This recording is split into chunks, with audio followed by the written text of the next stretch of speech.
Okay, I'm back again. My hair looks different, but it's literally like an hour later. Okay, chapter 19, they kissed, then they argued, and then that's pretty much it. Classic. Going on.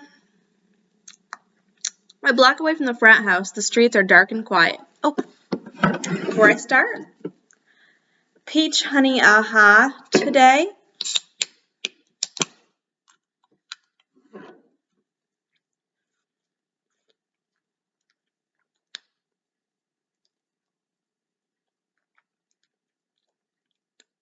Very good. A block away from the frat house, the streets are dark and quiet. The other frat houses aren't as big as Hardin's. After an hour and a half of walking and GPS obsessing, I finally reached the campus. Fully sober and figuring that I might as well stay awake, I stop at the 7-Eleven and grab a cup. As the caffeine hits me, I realize there are so many things I don't understand about Hardin. Like, why is he in a fraternity with a bunch of preppy rich kids if he is punk? And why does he go from hot to cold so quickly? It's all academic musing, though, since I don't even know why I bothered to waste my time thinking about him, and after tonight, I am beyond done with trying to be friendly with him. I can't believe I kissed him. That was the biggest possible mistake I could have made, and the second I let my guard down, he attacked, worse than ever. I'm not stupid enough to trust that he won't tell anyone, but I hope his embarrassment over kissing the virgin will keep him quiet. I will deny it until the grave if anyone asks. I need to come up with a good explanation for my mother and Noah for my behavior tonight. Not the kissing. They will never know about that. But that I was at a party. Again. But I also really need to talk with Noah about telling my mother things. If I'm an adult now, she doesn't need to know what I'm doing all the time. By the time I reach my dorm, my legs and feet hurt, and I actually sigh in relief as I turn the knob. But I nearly have a heart attack at the sight of Hardin sitting on my bed. You've got to be kidding me, I half scream when I finally regain my composure. Where were you? He asks. I'm sorry. Where were you? He asks calmly. I drove around trying to find you for almost 2 hours. What? What? Why? As in, if he was going to do that, why didn't he just offer to take me home earlier? More importantly, why didn't I ask him to as soon as I found out he hadn't been drinking? I just don't think it's a good idea for you to be walking around at night alone. And because I can no longer read his expressions, and because Steph who knows where, and I'm alone here with him, the person who seems to be the real danger to me, all I can do is laugh. It's a wild laugh, ragged and not really me, and it's definitely not because I find this funny, but because I'm too drained to do anything else. Hardin furrows his brows, frowning at me, which only makes me laugh harder. Get out, Hardin. Just get out. Hardin looks at me and runs his hands through his hair, which is at least something. In the little time that I have known this frustrating man that is Hardin Scott, I have learned that he does that when he's either stressed or uncomfortable. Right now, I hope it's both. Teresa, he begins, but his words are cut off by a terrible pounding on the door and screaming. Teresa! Teresa Young, you open this door! It's my mother, at 6 a.m., when a boy is in my room. Immediately, I spring into action, as I always do when faced with her anger. Oh my God, Hardin, get in the closet! I whisper hiss and grab his arm, yanking him up off the bed, surprising us both with my strength. He looks down at me amused. I am not hiding in the closet. You're 18. I keep forgetting the accent.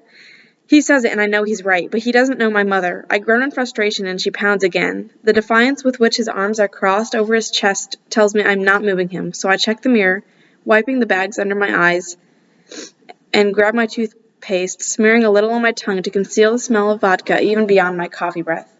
Maybe all the scents will confuse her nose or something. I'm all ready with a pleasant face and greeting on my lips when I open the door, but it's then that I see my mother hasn't come alone. Noah is standing at her side. Of course he is. She looks furious, and he looks concerned, hurt. Hey, what are you guys doing here?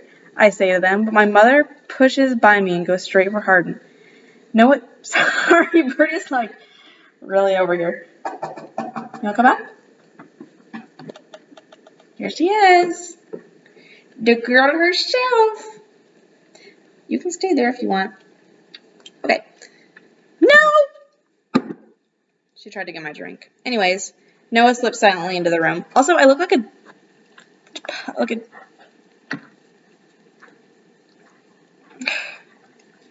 Never mind. So, this is why you haven't been answering your door? Because you have this. She waves her arms around in his direction. Tattooed troublemaker in your room at 6 a.m.? My blood boils. I'm usually timid and sort of afraid when it comes to her. She's never hit me or anything, but she isn't shy when it comes to pointing out my mistakes. You aren't wearing that, are you, Tessa? You should have brushed your hair again, Tessa. I think you could have done better than that on your tests, Tessa. She always puts so much pressure on me to be perfect all the time. It's exhausting. For his part, Noah just stands there glaring at Hardin, and I want to scream at both of them. Actually, at all three of them. My mother for treating me like a child, Noah for telling on me, and Hardin for just being Hardin. Is this what you do in college, young lady? You stay up all night and bring boys back to your dorm? Poor Noah was worried sick about you when we drove all this way to find you running around with these strangers, she says, and Noah and I both gasp. Actually, I just got here, and she wasn't doing anything wrong, Hardin says, and I am shocked. He has no idea what he is up against. Still, he is an immovable object. She's an unstoppable force. Maybe this would be a good fight. My subconscious tempts me to grab a bag of popcorn and sit down in the front row to watch. My mother's face gets mean. Excuse me? I certainly was not speaking to you. I don't even know what someone like you is doing hanging around my daughter anyway. Hardin absorbs this blow mutely and just remains standing and staring at her. Mother, I say through my teeth. I'm not sure why I'm defending Hardin, but I am. Maybe part of it that she sounds a bit too much like how I treated Hardin when I first met him myself. Noah looks at me, then at Hardin, and back to me again. Can he tell that I just kissed Hardin? The memory is fresh in my mind and makes my skin tingle just thinking about it. Tessa, you are out of control. I can smell the liquor on you from here, and I can only assume that this is the influence of your lovely roommate and him, she says, punctuating with an accusing finger. I am 18, Mother. I have never drank before, and I didn't do anything wrong. I'm just doing what every other college student is doing. I'm sorry that my cell phone battery died and that you drove all the way here, but I'm fine. Suddenly exhausted from the last 2 hours, I sit down at my desk chair after my speech, and she sighs. Seeing my resignation gives my mother a calmer demeanor somehow. She's not a monster, after all. Turning to Hardin, she says, Young man, could you leave us for a minute? Hardin looks at me as if asking if I will be okay. I nod, and he nods back and walks out of the room. Noah swiftly closes the door behind him, his eyes trailing Hardin all the way. It's a strange sensation, Hardin and I together against my mother and my boyfriend. Somehow I know he'll be waiting somewhere just outside the door until they leave. For the next 20 minutes, my mother sits on my bed and explains that she's just worried about me ruining my chance at an amazing education and doesn't want me to drink again. She also tells me that she doesn't approve of my friendship with Steph, Hardin, or anyone else in their group. She makes me promise that I will stop hanging around with them, and I agree. After tonight, I don't want to be around Hardin anyway, and I won't be going to any more parties with Steph, so there's no way my mother will know if I'm friendly with her or not.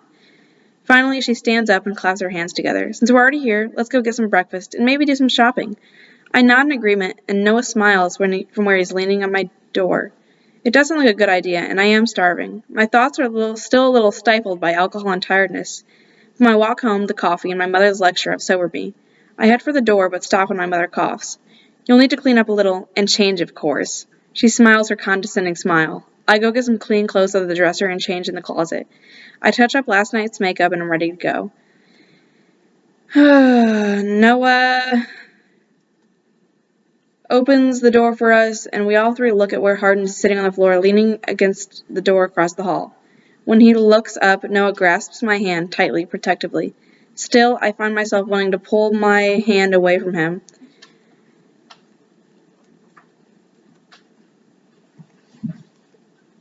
Sorry, I just completely was nowhere. I did not have any clue what was going on for a second there.